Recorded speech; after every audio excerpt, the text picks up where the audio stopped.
Mpendwa wa msikilizaji na mtazamaji wa vipindi vyetu, karibu katika masomo ya kesha la asubuhi lenye kichwa Mwinue Yesu juu. Hivyo hapo ulipo kaa usibanduke, ni kusihi tu makinika nasi hadi tamati. Piga panana ya makelele, Yesu yuaja tena. Ipaza sauti, imba sana. Yesu yuaja tena. Anakuja, anakuja. Yesu yuaja tena.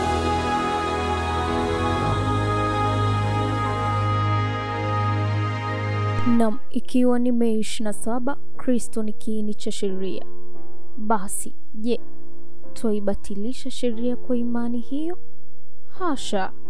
Kinyume cha hayo, twaithibitisha sheria. Warumi 3:31. Na tuombe. Asante Baba kwa asubuhi njema, tunajikabidhi mikononi mwako.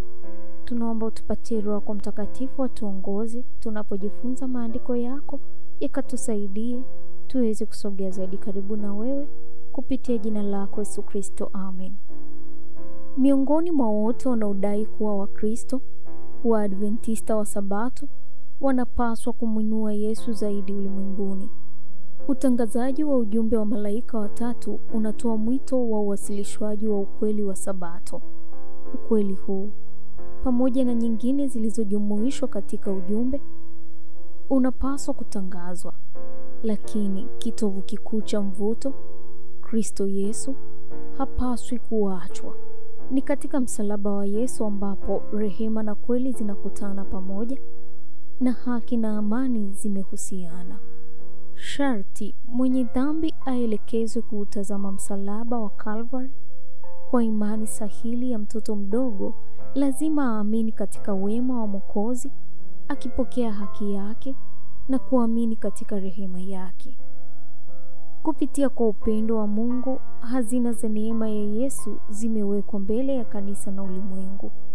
Kwa maana jinsi hii Mungu aliupenda ulimwengu hata akamtoa mwanawe pekee, ili kila mtu amwaminie asipotee, bali awe na uzima wa milele. Yohana 3:16. Ni upendo wa ajabu kiasi gani na usiopimika ambao ulimwongoza Yesu kufa kwa ajili yetu tulipokuwa tungali wenye dhambi.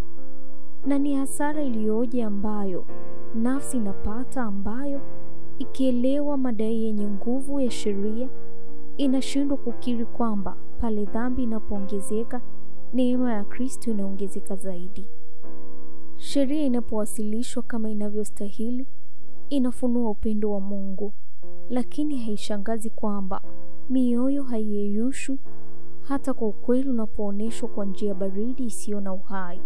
Si ajabu kwamba imani inasitasita katika ahadi za Mungu, wakati watumishi na watendakazi wanashindwa kumwakilisha Yesu katika uhusiano wake na sheria. Hebu mwalimu wa ukweli amjulishe mwenye dhambi ukweli halisi juu ya Mungu Baba, angojaye kwa upendo wenye shauku ya kumpokea mpotevu arudie nyumbani.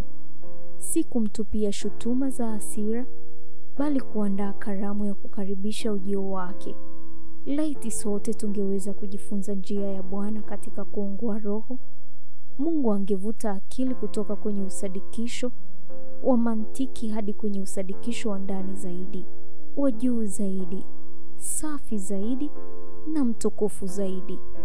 Mara nyingi mantiki ya kibinadamu imekaribia kuzima nuru ambayo Mungu angeiangaza katika miale iliyo wazi, ili kuwasadikisha wanadamu kwamba Bwana wa asili anastahili sifa na utukufu wote, kwa sababu yeye ndiye muumba wa vitu vyote. Utasoma Gospel Workers ukurasa 156 hadi ukurasa 158. Mwinue Yesu juu, wewe unayewafundisha watu.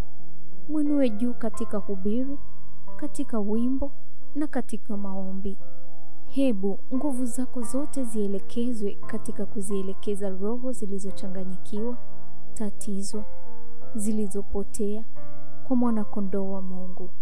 Mwinue juu Mwokozi aliyefufuka, na uwaambie wote wasikiao, njoni kwake ambaye alitupenda sisi na akajitoa kwa ajili yetu. Waefeso 5:2. Hebu sayansi ya wokovu iwe mzigo wa kila hubiri na mada ya kila wimbo. Hebu na itolewe katika kila ombi. Onesha neema na ukamilifu wa Mwokozi. Utasoma Gospel Workers ukurasa 160. Huu ni mwisho wa somo letu la Mei 27. Kristo ni kiini cha sheria. Na tuombe. Asante Baba kwa somo hili zuri. Asante, tunajikabidhi kwako asubuhi ya leo. Tembea pamoja nasi na masomo haya yakapate kuwa baraka katika maisha yetu, kupitia jina lako Yesu Kristo, amen. Barikiwa nami mwaka 2025 katika masomo haya. Anakuja, Yesu